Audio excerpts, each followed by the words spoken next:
Kailangan na nga daw buwagin ang core ng Golden State Warriors mga kapatid. Ito na nga po ang sinisigaw ng lahat. Simula pa nga po noong 2018 ang inaakala ng lahat tapos na ang dynasty ng Warriors at hindi na kailanman makakasungkit pa ng titulo. Pero binaliktad nga po nila lahat ng doubters at nakaisa pa noong 2022. Bagamat nanalo sa Boston Celtics sa huling laban nila, ito pa nga rin po ang sinisigaw ng lahat na kailangan ng mabuwag ang Golden State dahil hindi na nga rin daw uubra pa ang laruan nila. Kung sisilipin natin wala nga pong kaso dito kay Curry dahil pang all-star pa rin naman ang kinakamada nito. 28.2 points, 4.7 rebounds at 4.4 assists. Samahan mo pa ng 0.7 steals at 0.3 blocks sa kada laban this season. Ito nga pong sina Klay Thompson at Draymond Green ang tila nagiging pabigat talaga para sa Warriors. Hindi na nga po kagaya ng dati ang laruan ni Klay. Career low na 17.1 points, 3.9 rebounds at 2.2 assists na lang sa kada laban ang nagagawa na lang nito.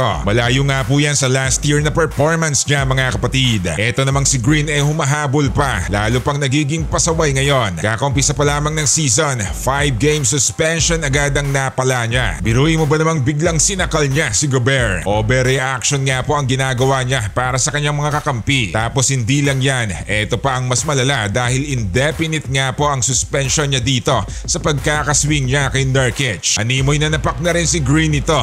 Meron pa nga pong kaakibat yan na counseling din mga kapatid. Dahil talagang klaro na sa NBA ang mga dirty tactics na pinaggagawa niya dati pa. Ginawa na nga pong may sira si Green ito dahil kailangan muna niya ring sumailalim sa counseling bago siya pabalikin sa laro. Tila nagiinit na nga rin po ang ulo nitong si Curry dahil sa kabila ng katakot-takot na problema sa kanilang team. Ito pa ang sinisigaw ng lahat. Nabuwagin na nga daw ang core ng Warriors. Ilang taon na nga din daw sinisigaw to sa kanila pero nakadali pa rin sila ng kampyonato noong 2022. Medyo malamya na lang ang sinagot ni Curry. Parang ayaw niya na lang din patulan pa. Kinakapa na nga lamang daw nila kung paano manalo sa kada laban. Samantala biglang nabuhayan nga po ang buong fans ng Grizzlies sa ginawa nitong si Ja Morant sa pagbabalik niya. Halos mawala na nga po ng pag-asa ang lahat dahil lumobo pa sa 24 puntos ang kalamangan ng Pelicans. Tila kinakalawang pa nga daw si Morant dahil 25-game suspension din ang ipinataw sa kanya. Umabot nga din po yan ng 8 buwan na hindi siya naglalaro mga kapatid. Pero bigla nga pong bumulusok si Morant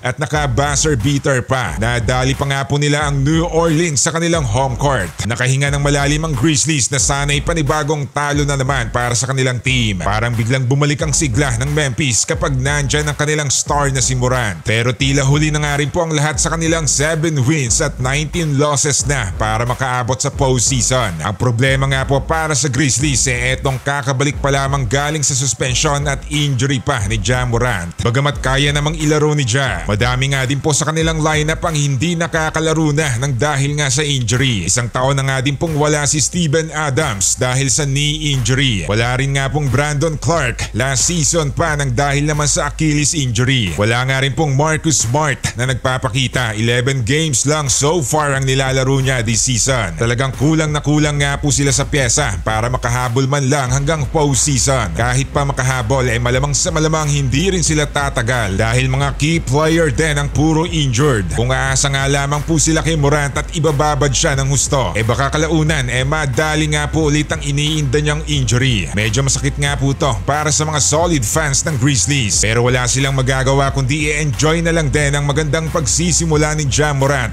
para sa kanilang team.